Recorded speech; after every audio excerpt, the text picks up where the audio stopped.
Sir గత ప్రభుత్వంలో right from EAMCET కానీ గ్రూప్ 1, గ్రూప్ 2 ఈవెన్ నిన్నగాక మొన్న 10th క్లాస్ పేపర్ కూడా లీకేజ్ కావడం జరిగింది.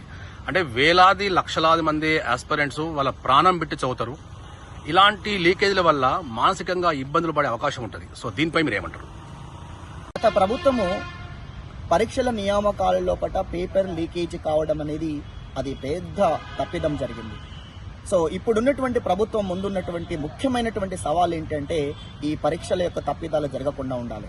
మనము జేఎల్ కానీ ఇంతకుముందు డిఈఓ కానీ ఇంతకుముందు జరిగిన పరీక్షలు ఏది చూసినప్పటికీ ఎంసెట్ కానీ సో అన్ని లీకేజ్ కావడం, వాళ్ళకు సంబంధించిన వ్యక్తులకు పేపర్ పోవడం. సో గ్రూప్ 1 చూసుకున్నట్లయితే ఎవరో వాళ్ళకు దగ్గరకు సంబంధం ఉన్నటువంటి వ్యక్తులు పేపర్ అమ్ముకోవడం వలన అది తర్వాత కొద్ది మంది వ్యక్తులకు కలిసి బయటకు వచ్చింది. అంటే ఒకవేళ అదే జరిగి ఉంటే ఈ రోజు పరిస్థితి ఒక సాధారణ పేద మధ్యతరగతి విద్యార్థికి అవకాశం వచ్చి ఉండేది కాదు.